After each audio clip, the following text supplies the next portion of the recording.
de tu palabra.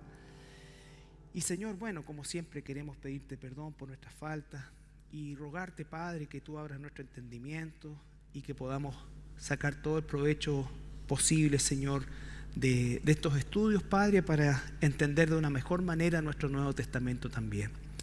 Bendice a cada uno de mis hermanos que esta noche estamos aquí reunidos, Señor, y también a todos los que nos ven a través de nuestra señal en internet.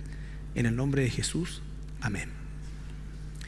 Bueno, nosotros hemos estado haciendo este largo estudio y la semana pasada, después de terminar de ver el libro el período, no el libro, estamos haciendo un resumen muy acotado de los libros de la Biblia, tocando los principales aspectos a fin de que podamos nosotros tener un panorama completo del Antiguo Testamento, a fin de poder, ¿no es cierto?, tener también una mejor interpretación del Nuevo Testamento.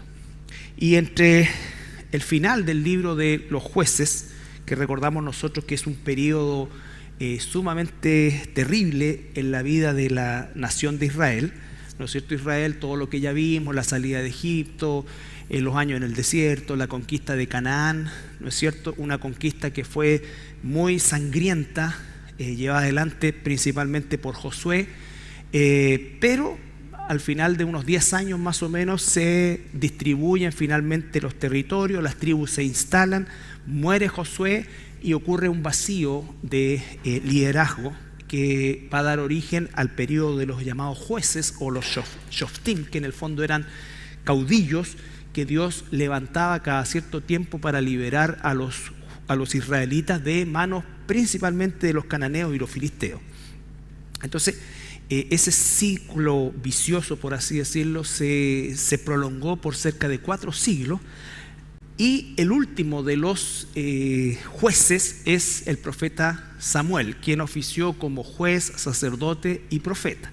Entonces, vamos a ver hoy día un resumen del primero y segundo libro de Samuel, que ustedes recuerden siempre que esa separación en la Biblia no existe en realidad, sino que es producto justamente de lo extenso de cada uno de los libros. Hay un solo libro de Samuel, pero en nuestras Biblias está primera y segunda. Bueno, y la semana pasada dedicamos todo el capítulo básicamente al estudio muy sucinto también de estos pueblos llamados los filisteos, quienes llegaron en la época de los cananeos, llegaron a las costas mediterráneas de la tierra de Israel y ellos venían de las islas griegas, principalmente lo que es la isla de Creta, que los judíos le llamaban Caftor. Ahora, estos filisteos salieron de esta zona, eran una mezcla étnica entre jafetitas y camitas, o sea, descendientes de Jafet, tenían una parte europea y camitas una parte, ¿no es cierto?, de Cam, ¿ya? De hecho, hace más o menos unos 5 años atrás, en la ciudad de Ashkelon, en la costa de Israel, se pudieron excavar cementerios de filisteos por primera vez, y las pruebas de ADN y esta cosa que determinaron que básicamente ellos eran europeos, ¿ya? Entonces, pero eran una mezcla, porque originalmente vienen, recuerdan ustedes, de la descendencia de Misraim en Génesis 10. Bueno, estos filisteos los egipcios los llamaron pueblos del mar, y la palabra para que ellos colocaron es la palabra pelej, que significa invasor, era un término genérico, y los hebreos pilistín o filistín, ¿no es cierto?, que era el mismo término invasor, pero en el idioma hebreo. Ahora, como digo, ellos venían de la tierra de las islas griegas, y no se sabe exactamente la razón por la cual comenzaron a emigrar con espíritu de conquista hacia las costas mediterráneas, pero lo cierto es que básicamente pretendieron invadir el norte de África, que sería Egipto, el delta del Nilo, y las costas de lo que es el pueblo o el estado de Israel, ¿ya? Ahora, ¿qué es lo importante también acerca de los filisteos? Y esto lo vamos a ver más adelante cuando estudiemos el moderno Estado de Israel.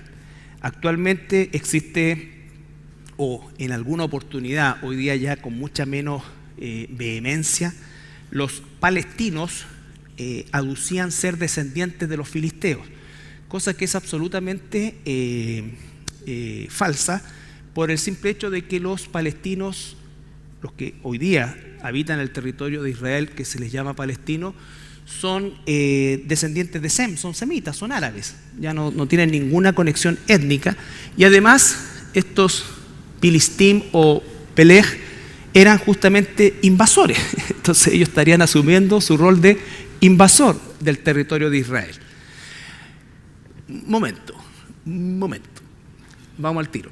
Entonces, nosotros debemos recordar que cuando los romanos nos saltamos al año 130 después de Cristo, damos un salto gigantesco, al año 130 después de Cristo, recuerden que ocurren muchas rebeliones, está la destrucción del templo, todo eso, y finalmente son expulsados definitivamente los judíos, solamente aquí hay israelitas, los judíos de la tierra de Israel, y el emperador Adriano, como una forma de hostigar y borrar todo vestigio de la presencia judía, le cambia el nombre y le pone Filistea, ¿ya? De hecho, la capital, Jerusalén, le cambia el nombre, recuerden, y le coloca Aelia Capitolina. Entonces, Filistea, después al latín fue Palestina o Palestín, y después se castellanizó como Palestina. Y ese nombre fue reflotado como territorio cuando los ingleses, ya en el siglo XX, ¿no es cierto?, establecieron el mandato británico en ese territorio. Después de la Primera Guerra Mundial se dividen los territorios, ¿no es cierto?, y quedan a cargo de los ingleses y ellos reflotan el territorio de Palestina. Pero Palestina no es un pueblo, es un territorio. Es un territorio. Y los que habitaban originalmente ahí siempre fueron en su mayoría judíos, ¿ya? Entonces, simplemente como un paréntesis dentro del proceso. ¿Tú me ibas a preguntar algo?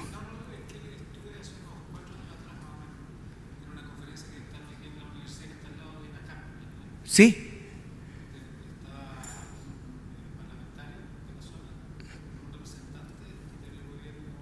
De la autoridad palestina. Sí. Con el micrófono, porque pero préndelo, porque nuestro público de internet, que son 3 personas, pero no importa. No prende. A ver. ¿Estás en? Ya. Sí. Hace unos 4 o 5 años atrás estuve en la universidad al lado de la INACAP. La Universidad Central. Universidad Central, Ya. donde había uno de nuestros representantes en el Parlamento con un representante de la autoridad palestina. Y él justificó la propiedad del territorio de Israel diciendo que ellos son descendientes del Heveo y del Jebuseo. Peor todavía. Cuando eso. Porque ellos sí que son 100% cananeos, o sea, descendientes de Cam. Y son pueblos que se extinguieron. Son pueblos que se extinguieron. Y los pocos que quedaron, cuando decimos se extinguieron como pueblo, lo mismo que los filisteos. Pueden haber quedado algunos miles, pero esos miles se absorbieron con la población árabe o judía. O sea, es imposible que un Heveo haya salido de un Jebuseo. O sea, que un Heveo haya salido de Ismael. Es que es imposible por la descendencia étnica. O sea, la tabla de las naciones determina eso. O sea, cuando nosotros hablamos hoy día de países, es distinto de naciones. Porque tú puedes, por ejemplo, yo podría haber nacido en Noruega y no tengo ni cara, ni ojo, ni nada de noruego. Pero soy noruego porque nací en una tierra o en un territorio, en un país de ese tipo. Pero mi nación es el norte de Chile. No, Aymara. ¿Me entiendes? Esa es la verdad. Entonces la tabla de las naciones es distinta. Un mapuche puede haber nacido, no sé, en otro país, en Estocolmo. Y su pasaporte a lo mejor va a decir europeo, comunidad europea, pero su nación es esa. Por eso es que el concepto nación es distinto de país. La Biblia reconoce 70 naciones. ¿Dónde estábamos? Ya, el paréntesis. Hablamos acerca de los filisteos. ¿Por qué es la importancia de los filisteos? Porque los filisteos, como dije, llegaron en la época de los cananeos. Ahí están los jebuseos y todos los que decíamos recién. Y se establecieron en esta parte, que es lo que se llama el día de hoy. Bueno, esto es mucho más extenso. Pero en lo que es Gaza, y fundaron Gaza, Ashkelón, Ashdod, Gat y Gerar. Fueron las 5 ciudades filisteas, ¿ya? Y van a ser importantes porque a lo largo de todo el periodo de los jueces y durante el reinado de Saúl y David, van a ser los enemigos acérrimos, vale decir, durante varios siglos van a ser los enemigos más importantes de Israel, ¿ya? Hablamos acerca de los dioses que adoraban, que influyeron mucho en la población israelita: Dagón, Astarte, la diosa de la fertilidad y todo esto que hablamos.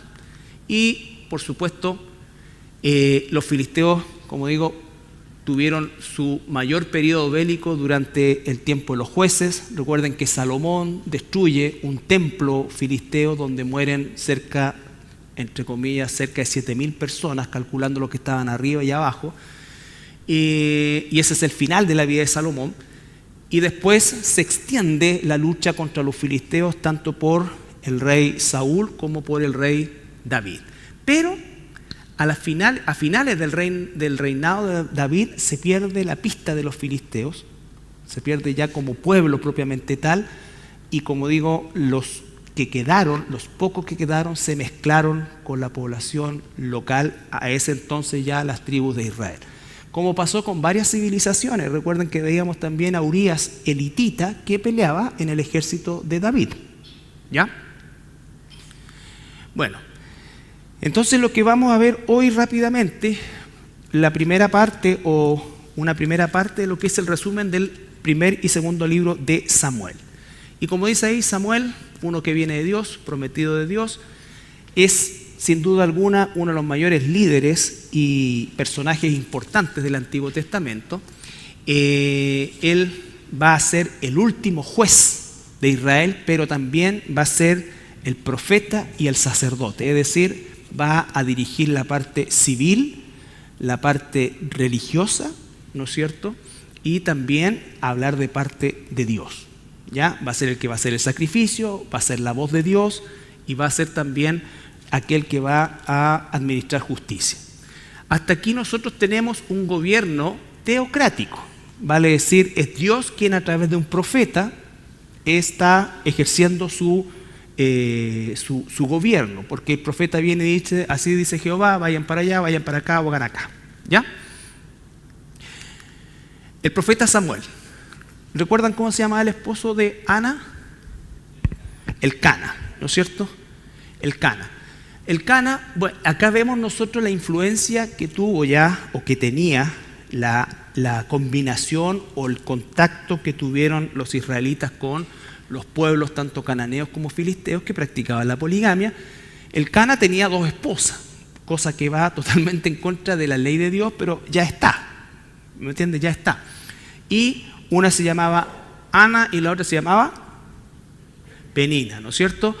Penina tenía hijos, Ana no tenía hijos. En ese entonces el no concebir para la mujer era una suerte de maldición, ¿no es cierto? Culturalmente se consideraba que había una maldición familiar, y entonces Ana está rogando por un hijo, al punto que promete, ¿no es cierto?, dedicarlo al servicio de Dios si Dios le concede eso. Tenemos la escena de que Ana está en esta actividad orando, ¿no es cierto?, sollozando, y la ve de lejos el sacerdote Elí, piensa que está pasada de copas, ¿no es cierto?, y le dice: digiere tu vino. Y ella dice no, y le cuenta ahí que está pidiendo por un niño, y Elí le dice que Jehová haga contigo según tu petición.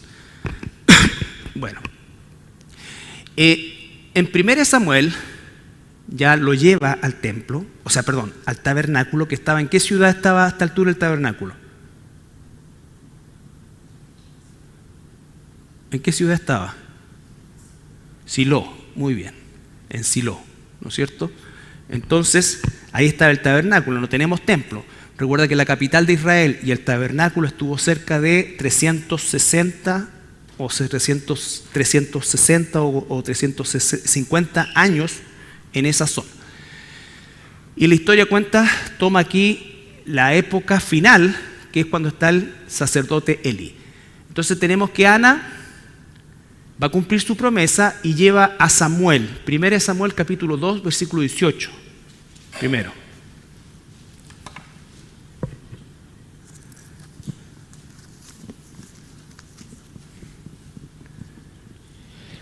Y el joven Samuel ministraba en la presencia de Jehová, vestido de un efod de lino.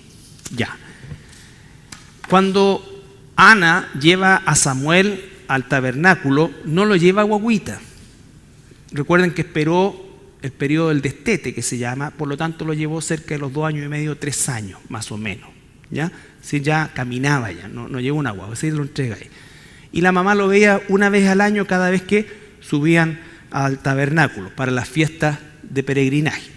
Entonces, pero vemos ya que Samuel lo visten ya como sacerdote. ¿Recuerdan cuál era el efod? El efod, ¿no es cierto? El pectoral, adentro estaba la famosa piedra del unim y el tunim, y el del sumo sacerdote tenía las 12 piedras que representaban las tribus de Israel, pero él tenía ya uno de lino, era como aprendiz, por así decir. ¿Ok? Entonces, el 3.1, por favor, Sergito. El joven Samuel ministraba a Jehová en presencia de Elí, y la palabra de Jehová escaseaba en aquellos días. No había visión con frecuencia. Ya. ¿Qué estaba pasando? El joven Samuel ministraba, estaba como aprendiendo, estaba como haciendo la práctica, por así decir. El titular era Elí, pero ¿cuál era la característica de aquella época en que Elí estaba como sumo sacerdote? Siendo él, digamos, el representante espiritual para el pueblo. ¿Qué es lo que estaba pasando? Todavía no hay, exactamente esa es la razón, pero ¿qué estaba pasando? Dice que escaseaba la palabra, pero exactamente porque Elí era un padre, no se habla de la mamá de los hijos, ¿no es cierto? Pero era un padre que no es que los hijos fueran corruptos, como decía, sino que él no puso ninguna oposición a esto, sino que a lo más le dijo: hijo, pucha, no hagan mal así porque la gente habla mal de ustedes, estoy parafraseando, ¿no es cierto? Pero él nunca puso. Entonces Dios le va a revelar a Samuel, lo va a llamar varias veces Samuel, Samuel, y le va a decir que Dios, él, va a juzgar a Elí por causa de la corrupción de sus hijos. Entonces la razón por la cual en Israel Dios estaba alejado del pueblo era justamente por esta situación de pecado en el mismísimo tabernáculo. ¿Estamos? Ahora, bueno, y el contexto histórico, existían una constante guerra con los filisteos. 4:1. 1 al 4. Y Samuel habló a todo Israel. Por aquel tiempo salió Israel a encontrar en batalla a los filisteos, y acampó junto a Ebenezer, y los filisteos acamparon en Afec. Y los filisteos presentaron la batalla a Israel, y trabándose el combate, Israel fue vencido delante de los filisteos, los cuales hirieron en la batalla en el campo como a 4,000 hombres. Cuando volvió el pueblo al campamento, los ancianos de Israel dijeron: ¿por qué nos ha herido hoy Jehová delante de los filisteos? Traigamos a nosotros de Silo el arca del pacto de Jehová, para que viniendo entre nosotros nos salve de la mano de nuestros enemigos. Y envió el pueblo a Silo, y trajeron de allá el arca del pacto de Jehová de los ejércitos, que moraba entre los querubines, y los 2 hijos de Elí, Ofni y Finés, estaban allí con el arca del pacto de Dios. Ya.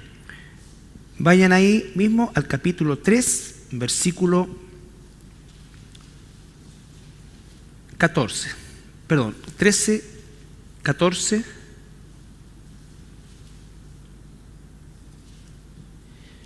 Y le mostraré que yo juzgaré su casa para siempre, por la iniquidad que él sabe. Pausa. Por la iniquidad que él sabe. No ignoraba, él sabe. Porque sus hijos han blasfemado a Dios y él no los ha estorbado.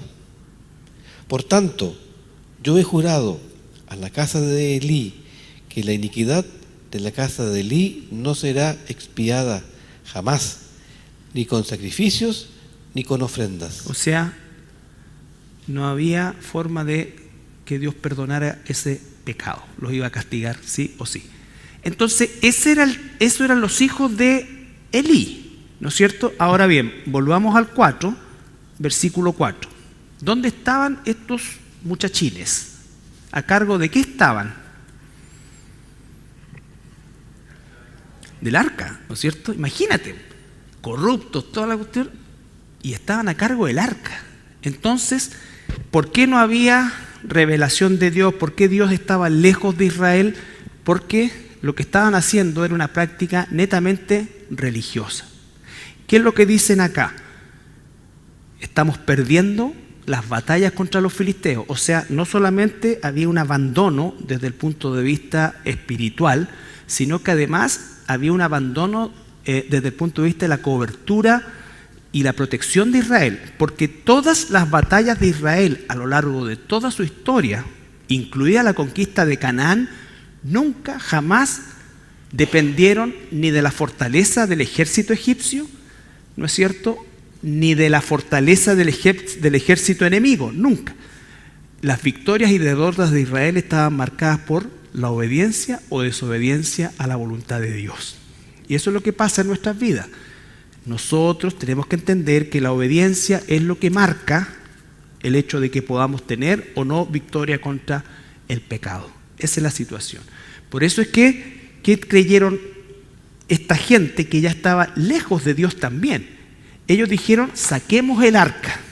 ¿Por qué? Porque pensaban que el artefacto en sí era una especie de amuleto que teniendo esto ganamos, porque aquí está Dios.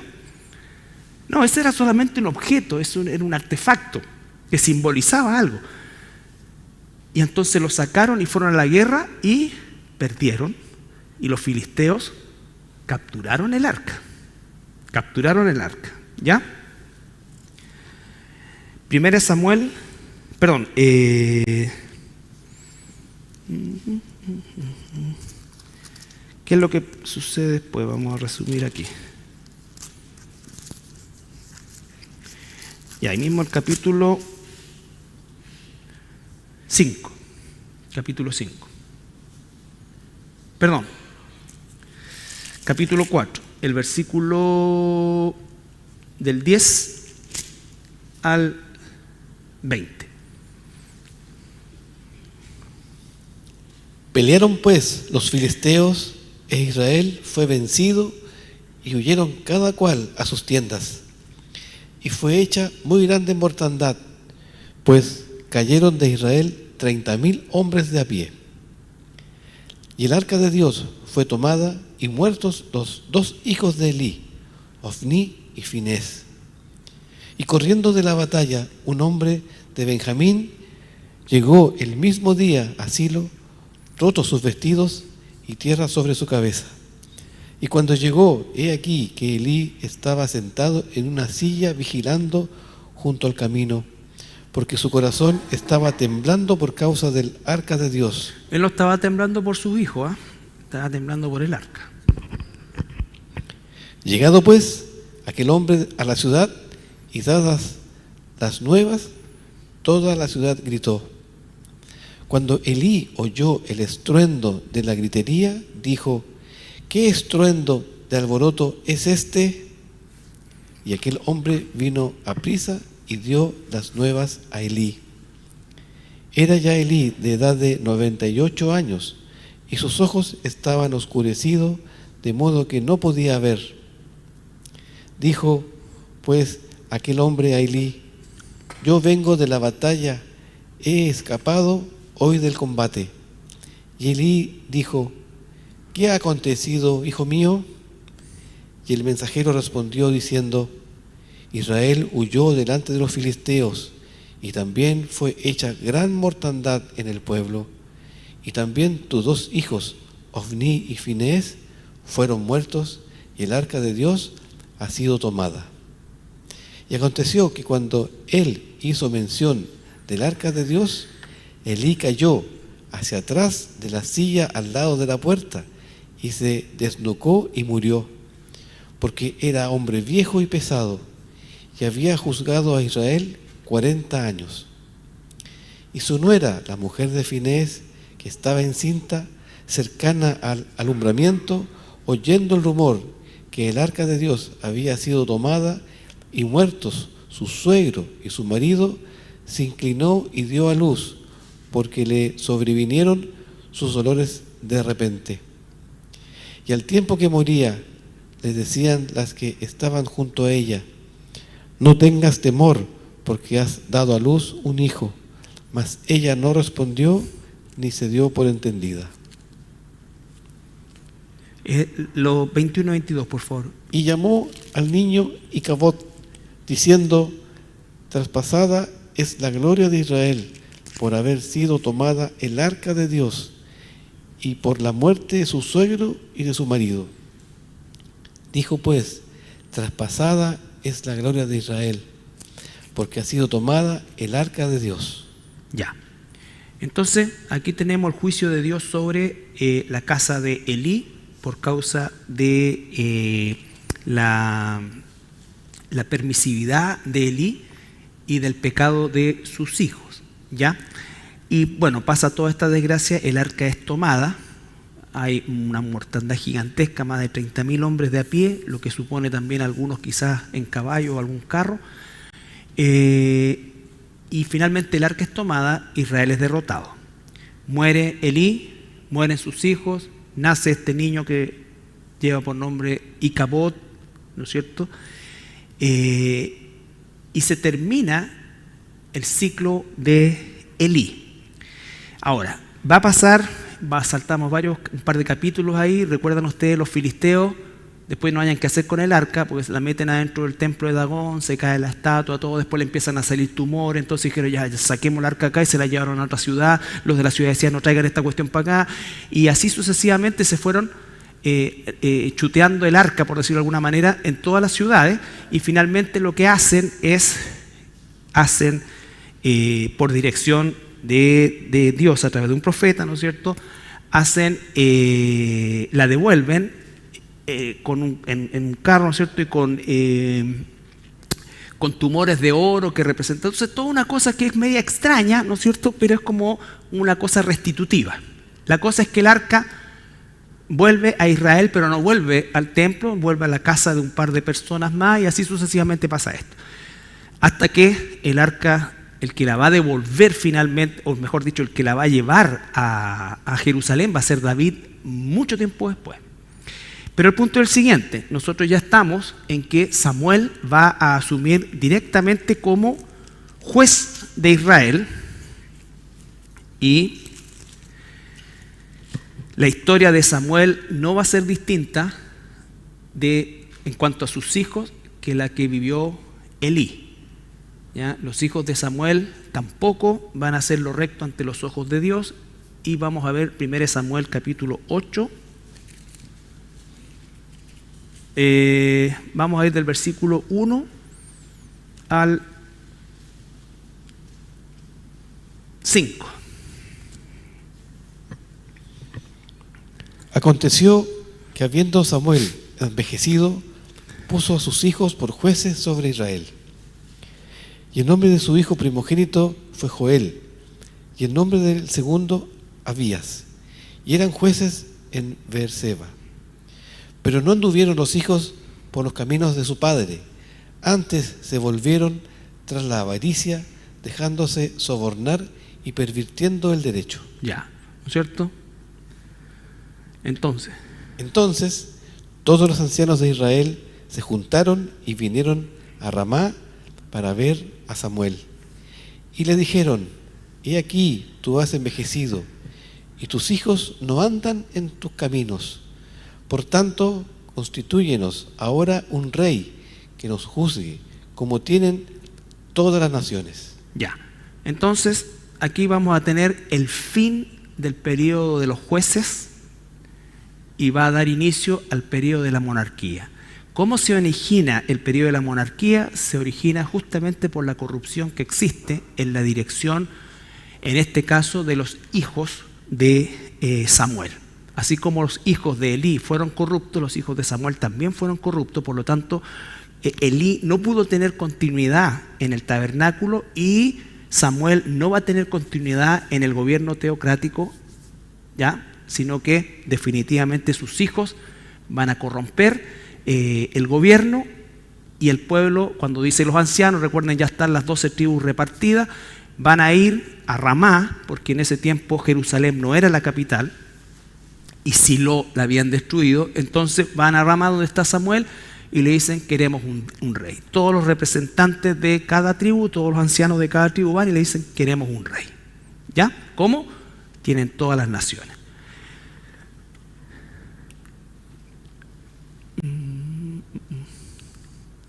Y vamos a ver que Israel pide este rey, y vamos a revisar el resto del capítulo 8. Desde el versículo 5 en adelante. Perdón, 6. Le piden el rey, ¿no es cierto? Pero no agradó a Samuel esta palabra que dijeron: danos un rey que nos juzgue. Y Samuel oró a Jehová. Y dijo Jehová a Samuel: oye la voz del pueblo en todo lo que te digan, porque no te han desechado a ti, sino a mí me han desechado, para que no reine sobre ellos. Esa es la teocracia, ¿no es cierto? Dios está gobernando a través de un profeta, un juez y un sacerdote. Eso es una figura también como la de Cristo.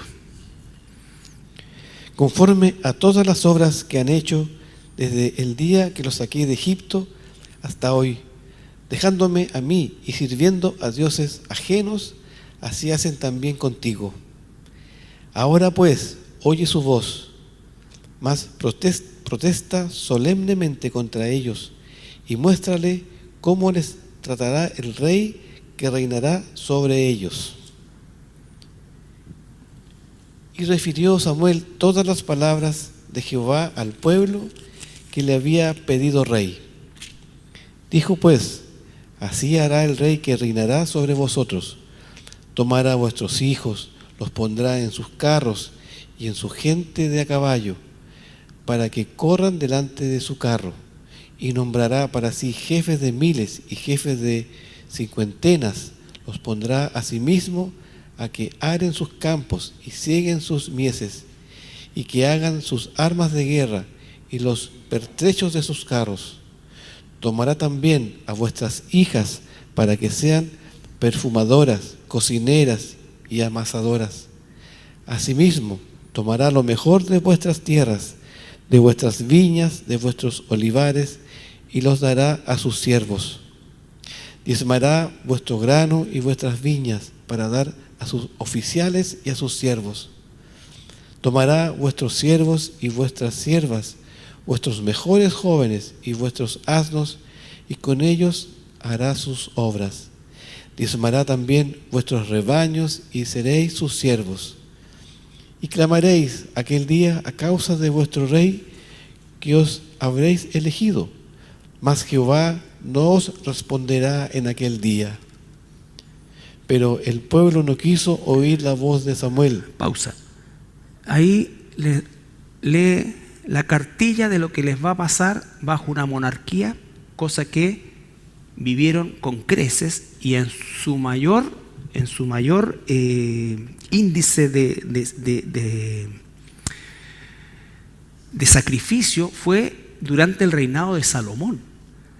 Salomón, para sostener el tipo de vida que él tenía, con sus 700 esposas, sus 300 concubinas, con palacios, con construcción, con todo, agravó los impuestos e incluso esclavizó gente de tribus para las construcciones de sus palacios y de sus templos a los dioses paganos. Entonces todo esto va a pasar, Pero el pueblo, que es muy sabio, Pero el pueblo no quiso oír la voz de Samuel y dijo: no, sino que habrá rey sobre nosotros, y nosotros seremos también como todas las naciones, y nuestro rey nos gobernará y saldrá delante de nosotros y hará nuestras guerras. Y oyó Samuel todas las palabras del pueblo y las refirió en oídos de Jehová. Y Jehová dijo a Samuel: oye su voz y pon rey sobre ellos. Entonces dijo Samuel a los varones de Israel: idos cada uno a vuestra ciudad. ya. Entonces tenemos que se le llama a Saúl, aunque Dios es el que le va a decir a Samuel: te voy a mandar un benjaminita, esta cosa acá, pero esto se denomina el rey que pide la gente. Y después que está instaurada la monarquía, Dios va a elegir su rey, que va a ser obviamente David, ¿ya? Entonces pide un rey. Saúl, el primer rey de Israel, 1 Samuel 9, 1 y 2, versículo 1 y 2. Había un varón de Benjamín, hombre valeroso, el cual se llamaba Cis, hijo de Abiel, hijo de Seror, hijo de Becorat, hijo de Afía, hijo de un benjaminita. Y tenía él un hijo que se llamaba Saúl, joven y hermoso. Entre los hijos de Israel no había otro más hermoso que él. De hombros arriba sobrepasaba a cualquiera del pueblo. Ya. Entonces vemos las características de este joven Saúl, ¿no es cierto? ¿Qué otro Saúl hay hay un Saúl en el Nuevo Testamento? ¿Cuál?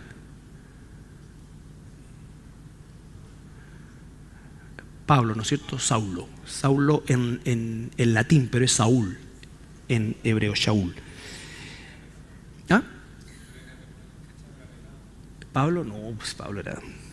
Bueno, aquí tenemos nosotros la imagen del ideal humano de lo que es un rey físicamente y toda esta cosa.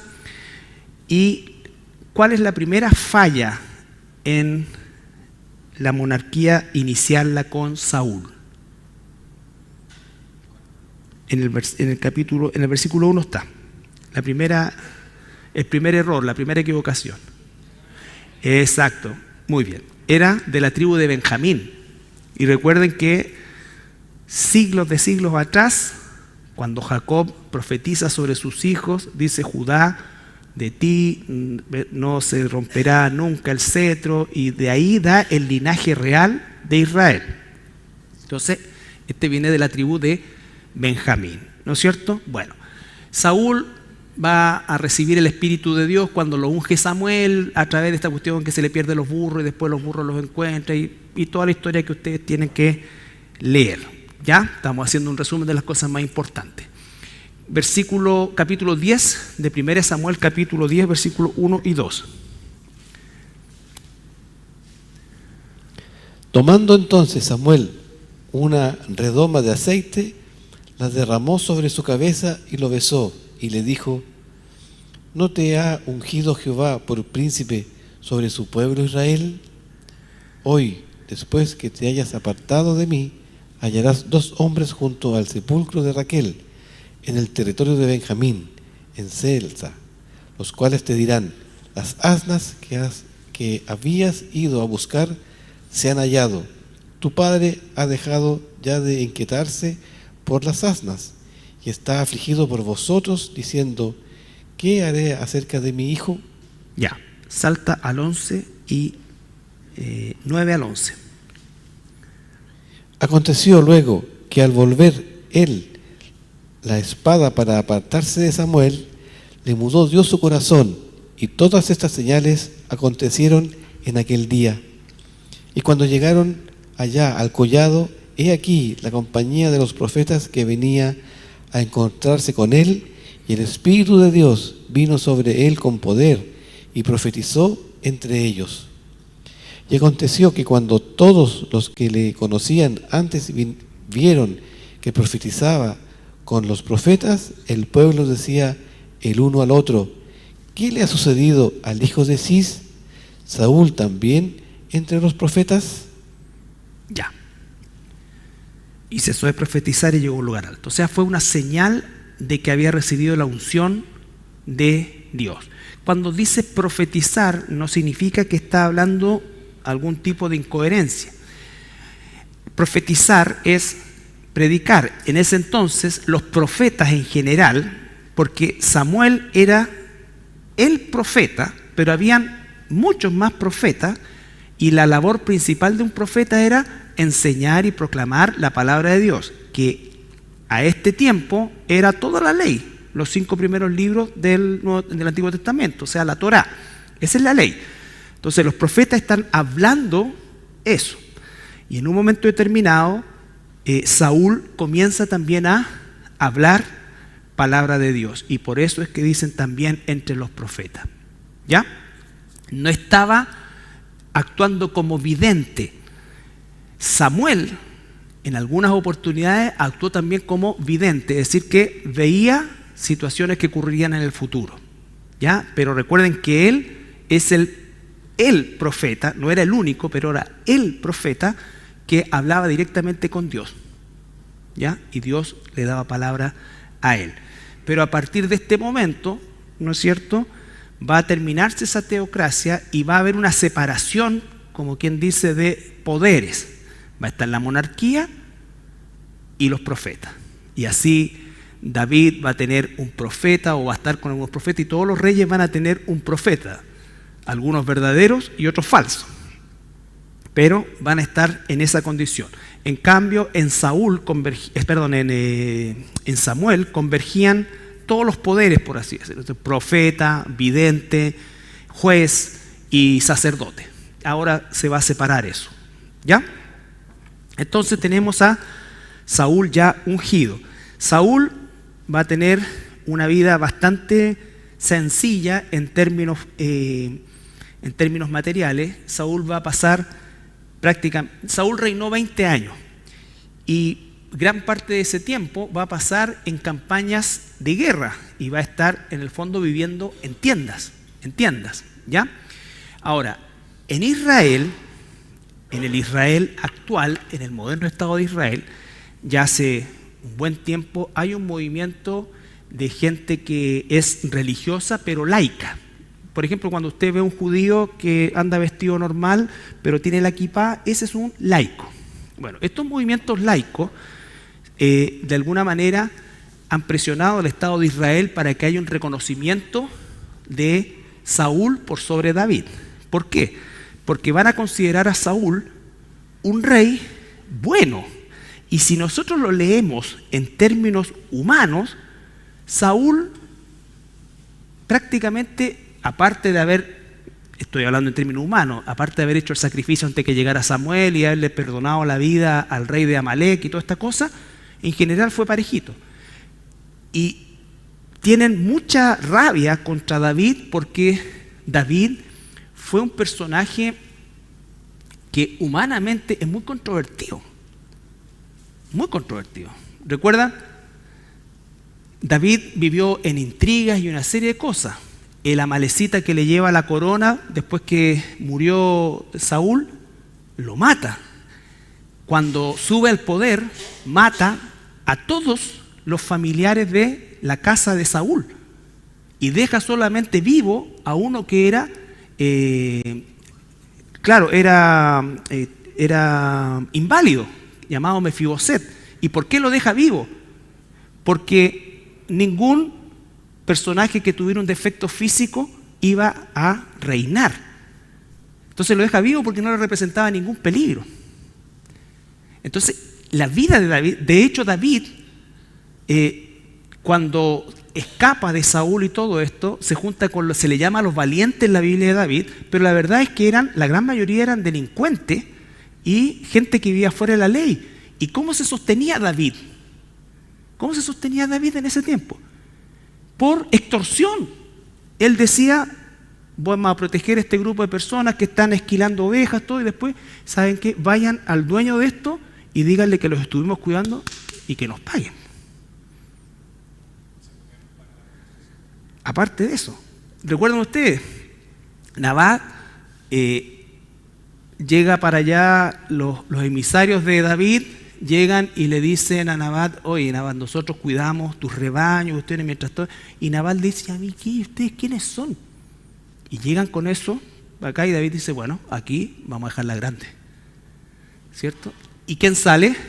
Abigail, la esposa, toma pan, queso, cuanta cosa, y va al encuentro de David. Y David le perdona la vida a toda esa gente por causa de esta mujer que la consideró sabia. Y después se muere el esposo en forma o circunstancia extraña y David se trae a Abigail como su esposa. Entonces, la vida de David es así. Incluso David fue un mercenario con los filisteos, peleó para los filisteos en un momento determinado. Entonces, todo eso, cuando ya siendo padre, su hijo Amnón, el hijo mayor, viola a una hermana, a Tamar, ¿no es cierto? David no dice nada, tapa todo con tierra. Entonces, aparte del episodio de Urías, elitita y toda esa cosa que hace, ¿no es cierto? Entonces tenemos un personaje que vamos a entender qué significaba que tuviera el corazón de Dios y cómo Dios lo eligió. Cómo Dios lo eligió. Pero uno humanamente puede entender estas posiciones que pueden haber hoy día, ¿no es cierto? Pero efectivamente David es el único rey elegido por Dios. Saúl lo pidió el pueblo.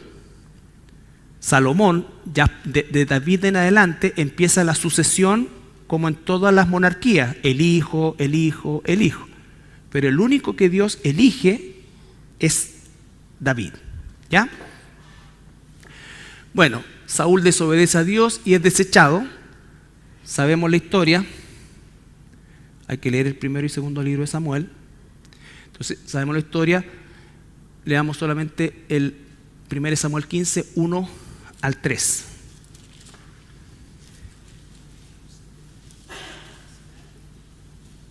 Claro, eso es eufemismo así. Capacidades diferentes, como dicen hoy día.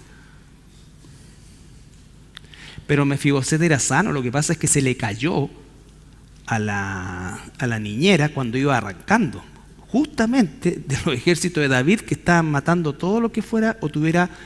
Y Salomón después no lo va a hacer, no lo va a hacer distinto.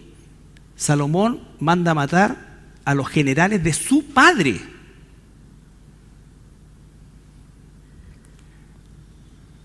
Ya. Después Samuel dijo a Saúl: Jehová me envió a que te ungiese por rey sobre su pueblo Israel. Ahora pues, está atento a las palabras de Jehová. Así ha dicho Jehová de los ejércitos: yo castigaré lo que hizo Amalec a Israel al oponerse en el camino cuando subía de Egipto. Ve pues y hiere a Amalec, destruye todo lo que tiene y no te apiades de él. Mata a hombres, mujeres, niños y aún los de pecho, vacas, ovejas, camellos y asnos. Ya. La orden era terrible, pero bien clara, ¿no es cierto?, contra los amalecitas. Recuerden, los amalecitas atacaron a Israel en el desierto y atacaron la parte posterior, o sea, los que estaban rezagados, los ancianos, los enfermos, los niños. Entonces Dios prometió vengarse y iba a usar a Saúl. ¿Qué pasa entonces? 13 al 28, ahí mismo. Vino pues Samuel a Saúl y Saúl le dijo: bendito seas tú de Jehová, yo he cumplido la palabra de Jehová. Mira lo que dijo: yo he cumplido la palabra de Jehová. No la cumplió. Samuel entonces dijo: pues qué balido de ovejas y bramido de vacas es este que yo oigo con mis oídos. Y Saúl respondió: de Amalec los han traído, porque el pueblo perdonó lo mejor de las ovejas y de las vacas para sacrificarlas a Jehová tu Dios, pero lo demás lo destruimos. Entonces dijo Samuel a Saúl: déjame declararte lo que Jehová me ha dicho esta noche. Y él le respondió: di. Y dijo Samuel: aunque eras pequeño en tus propios ojos, no has sido hecho jefe de las tribus de Israel, y Jehová te ha ungido por rey sobre Israel. Y Jehová te envió en misión y dijo: ve, destruye a los pecadores de Amalec y hazles guerra hasta que los acabes.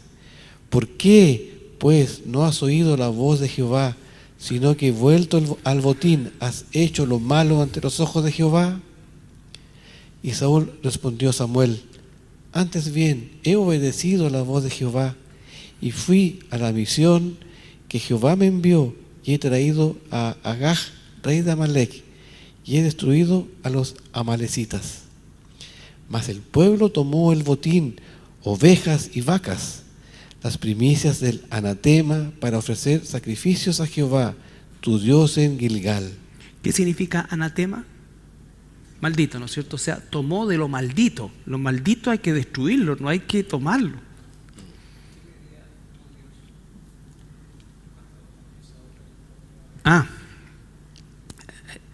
Como el representante. Y Samuel dijo: se complace Jehová tanto en los holocaustos y víctimas como en que se obedezca a las palabras de Jehová. Ciertamente el obedecer es mejor que los sacrificios, y el prestar atención que la grosura de los carneros. Ya, y el 23 también. Porque como pecado de adivinación es la rebelión, y como ídolos e idolatría la obstinación. Por cuanto tú desechaste la palabra de Jehová, Él también te ha desechado para que no seas rey. Ya, entonces, como pecado de adivinación, como es la rebelión, y como idolatría, la obstinación, o sea, el persistir en la desobediencia. Dios no ha cambiado en eso. Sigue considerando que la obediencia es la clave de nuestra relación con Él y de nuestra expresión de amor hacia Él. Jesús dijo: el que me ama obedecerá mis mandamientos. Ese es el punto, y no hay otra forma. Nosotros podemos declarar nuestro amor a Dios de muchas maneras, incluso pueden ser sinceras, pero el hecho de que sean sinceras no significa que son agradables delante de Dios, porque a lo que Dios le agrada es realmente cuando nosotros nuestro amor lo expresamos a través de la obediencia a Él. ¿Ya? Le dio Dios una misión difícil, muy difícil, sangrienta, y Saúl no la cumplió. Fue más o menos lo mismo que pasó con Josué y los ejércitos de Jehová cuando entraron en la tierra de Canaán. Ahora, yo hoy día en la noche no voy a venir a explicar la voluntad ni las órdenes de Dios, ni menos a justificar. No lo hicieron. Lo único que podemos decir nosotros como una forma aplicativa es que nosotros no podemos dejar con ningún tipo de cabeza al pecado. Al pecado hay que erradicarlo completo. Aunque haya cosas, a propósito de hoy era el día completo. Sí. ¿Ah? Sí, estamos bien. Un detalle cultural, ¿no? Entonces, el pecado hay que erradicarlo. ¿Ya? Dejarlo totalmente fuera. ¿Ya? Nosotros a veces podamos el pecado y hay algunas cosas que no, pero es que esto es como complicado dejarlo, ¿cómo lo voy a dejar? ¿Cómo voy a hacer? Entonces, hacemos eso. Analógicamente aplicamos esa situación.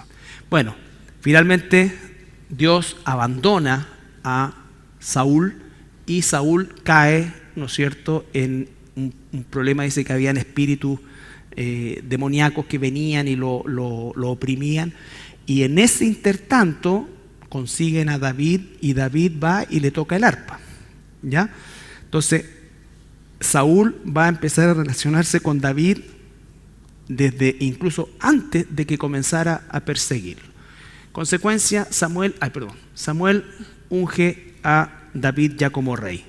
Leemos esto para terminar hoy día. Samuel unge a David. Dijo Jehová a Samuel: ¿Hasta cuándo llorarás a Saúl, habiéndolo yo desechado, para que no reine sobre Israel? Llena tu cuerno de aceite y ven, te enviaré a Isaí de Belén, porque de sus hijos me he provisto de rey. Aquí está, me he provisto, es él, habla en primera persona. Y dijo Samuel: ¿cómo iré? Si Saúl lo supiera, me mataría. Jehová respondió: toma contigo una becerra de la vacada y di: a ofrecer sacrificio a Jehová he venido. Y llama a Isaí al sacrificio, y yo te enseñaré lo que has de hacer, y me ungirás al que yo te dijere. Hizo pues Samuel como le dijo Jehová, y luego que él llegó a Belén, los ancianos de la ciudad salieron a recibirle con miedo y dijeron: ¿es pacífica tu venida? Él respondió: sí, vengo a ofrecer sacrificio a Jehová. Santificaos y venid conmigo al sacrificio. Y santificando él a Isaí y a sus hijos, los llamó al sacrificio. Y aconteció que cuando ellos vinieron, él vio a Eliab y dijo: de cierto, delante de Jehová estás ungido. Pausa. ¿A quién tenía en mente como modelo? ¿A quién? A Saúl, ¿no es cierto? Entonces pasó Eliab, que debe haber tenido características físicas similares probablemente a Esaú, y entonces dijo: este es. ¿Y Dios qué le responde en el versículo 7? Y Jehová respondió a Samuel: no mires a su parecer, ni a lo grande de su estatura, porque yo lo desecho. Porque Jehová no mira lo que mira el hombre, pues el hombre mira lo que está delante de sus ojos, pero Jehová mira el corazón. Este es el consuelo de todos los feos. Todos los feitos nos apoyamos en esto. Jehová ve nuestro corazón. ¿Ya? Entonces llamó Isaí a Abinadab y lo hizo pasar delante de Samuel, el cual dijo: tampoco a este ha escogido Jehová. Hizo luego pasar Isaí a Sama, y él dijo: tampoco a este ha elegido Jehová. E hizo pasar Isaí 7 hijos suyos delante de Samuel. Pero Samuel dijo a Isaí: Jehová no ha elegido a estos. Entonces dijo Samuel a Isaí: ¿son estos todos tus hijos? Y él respondió: queda aún el menor que apacienta las ovejas. Y dijo Samuel a Isaí: envía por él, porque no nos sentaremos a la mesa hasta que él venga aquí. Envió pues por él y le hizo entrar, y era rubio, hermoso de ojos y de buen parecer. Entonces Jehová dijo: levántate y úngelo, porque este es. Y Samuel tomó el cuerno de aceite y lo ungió en medio de sus hermanos, y desde aquel día en adelante el Espíritu de Jehová vino sobre David. Se levantó luego Samuel y se volvió a Ramá. Ya no estaba Silo, estaba asentado en Ramá. Bueno, llegamos hasta aquí el día de hoy. Entonces estamos avanzando, ya estamos entrando en el periodo de la monarquía. Vamos a ir viendo así también rápidamente el resumen del libro de los reyes y de las crónicas, que van a relatar principalmente lo ocurrido entre el reino del norte y el sur después de la división. Va a venir después Salomón, ¿no es cierto? Después de David va a venir Salomón. Después de Salomón va a venir Roboam, su hijo, y en ese momento se va a dividir el reino y van a quedar las tribus del norte, ¿no es cierto?, con una capital y una dinastía, entre comillas, y las tribus del sur, o las 2 tribus del sur. Entonces eso va a ser importante porque finalmente vamos a poder entender qué es lo que pasó con las tribus del norte y qué injerencia tiene eso con la iglesia, con nosotros, ¿no es cierto?, y con lo que es el Nuevo Testamento. ¿Ya? ¿Por qué? Porque hasta el día de hoy los israelitas están buscando, los judíos hoy, ¿no es cierto?, están buscando las tribus perdidas a través de un linaje étnico, cosa que es imposible. Es imposible. De hecho, el linaje étnico de los actuales judíos no es en muchos casos ni siquiera semita, porque muchos de ellos vienen de Europa, son jafetitas, pero son descendientes por tradición y por religión de la tribu de Judá. ¿Ya? Entonces vamos a entender eso. Claro, lo que pasa es que los judíos tienen, ponte tú, de hecho, se cambió después de la dispersión, cuando se destruye el segundo templo, se cambió la forma de seguir el linaje judío, porque siempre el linaje judío era a través del padre, pero después fue a través de la madre. ¿Por qué? Por las distintas cantidades de mezcla. ¿Me entiendes? Entonces, ¿sí?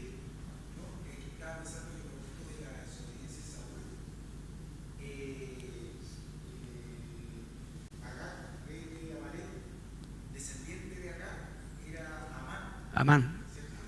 Y después va a ser... Exactamente, exactamente. Muy bien.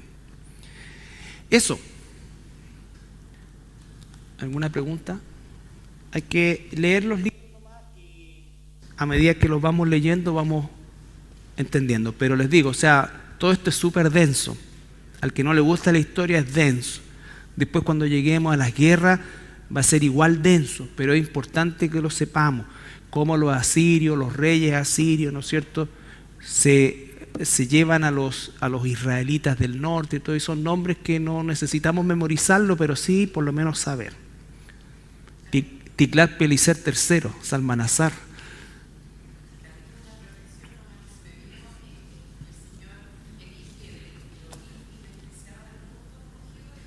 Sí. Sí. Sí.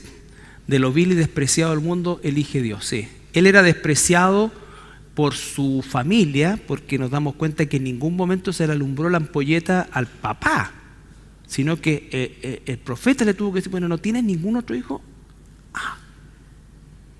Entonces no estaba en la mente del papá bajo ningún punto de vista, nada. Exactamente, exactamente. Ok. Sergito, ¿puedes orar tú para...? Padre Santo, gracias por esta oportunidad de estar reunidos, aprender de ti, Señor, y hay tantas enseñanzas en esta porción que hemos recibido el día de hoy. Te pido que tú trates con cada uno de nosotros, Señor, que nos sigas enseñando, que podamos ser obedientes a tu palabra, Padre, que ciertamente cuando en nuestro entorno haya pecado, que a lo menos podamos estorbar, Señor, y no asentir, no permitirlo, Señor, que estorbar y hacer nuestra parte también de glorificarte a ti, hablando tus principios, tu palabra, Padre, y ciertamente siendo obedientes a ti también, Señor, erradicando el pecado en nuestra vida, Padre. Puede que sea incómodo, doloroso, puede que sea tan contradictorio con las personas que nos rodean, poco popular, Padre, pero si tenemos que erradicar el pecado, Padre, danos el discernimiento, danos la valentía. Queremos ser obedientes a ti, Señor, y hacer tu voluntad.